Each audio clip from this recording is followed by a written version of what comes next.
Coach, what happened on the snap on the punt to Gio early in the third quarter? He missed the ball. Did you order a fake punt in that situation? Yeah, we needed 1 yard. We had it, and we practiced it all week. We just didn't handle the football. So he was aware that it was a fake punt? Yes. Todd, what did you say to your team in there right now? What did you say to your team in there right now?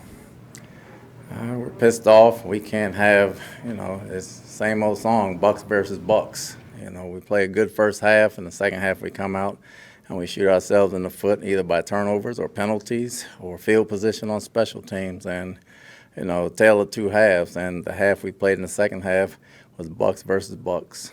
Did Gio know the call was made? It looked like he wasn't even ready for the ball. He knew it was coming. What would you chalk up a lot more pressure to Brady in the second half before you guys were really playing from behind, but it seemed like the Bengals had an easier time getting to him in the second half.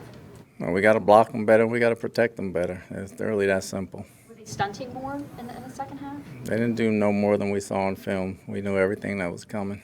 They did a good job doing it.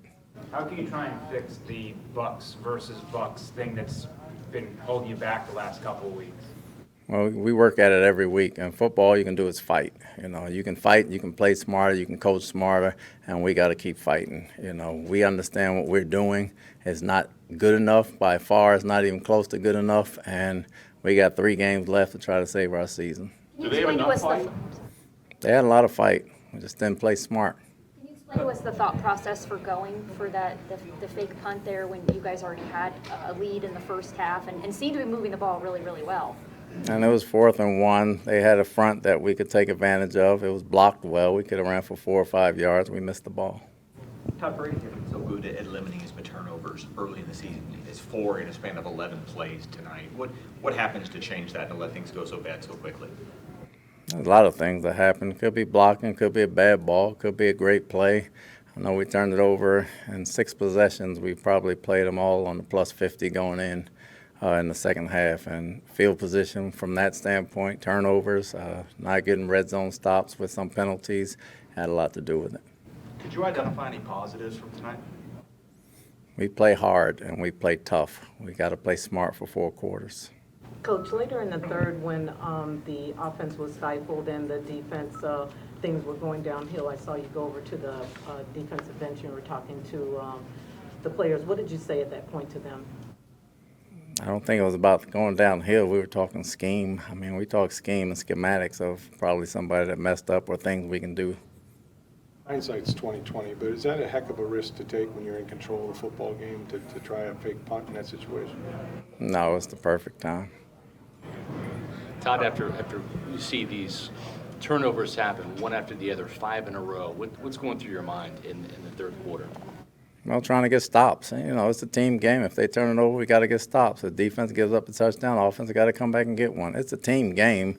We're not placing blame on one side of the ball or the other. We're in this thing together, and we're going to fight. We just can't turn the ball over, and when we do, we got to make stops. Todd Winfield started the game, came out with the ankle, came back in, and then was out again. Where do things stand for him with that? Still got to see. He got sore, so we kept him out of it right there and let Delaney play. We'll see where he is this week. Todd, you're up 10-0 in the first half, 4th and 1. You opt to go for a field goal. What led you to that decision? Your defense was playing well at that point. We wanted to go with 2 scores. It was field goal range. He'd been hitting them consistently. We wanted to get points out of it. You guys dressed 2 outside linebackers, period, for the game. I know that had to be a limiting action in terms of the pressure you could get. Was that a factor in not being able to contain the Bengals' offense as well in the second half? No, again, field position had a lot to do with it, and penalties kept one drive alive, and we shooting ourselves in the foot. Pat O'Connor had taken reps at outside backer if needed be. We could have put Logan and Pat out there because it was a nickel ball game, so they really would have been playing defensive end anyway. For a team as talented as this, and they are talented given the way they started the game, with the way things unraveled in the second, is your team lacking mental toughness? We have a lot of toughness. We got to deal with adversity better.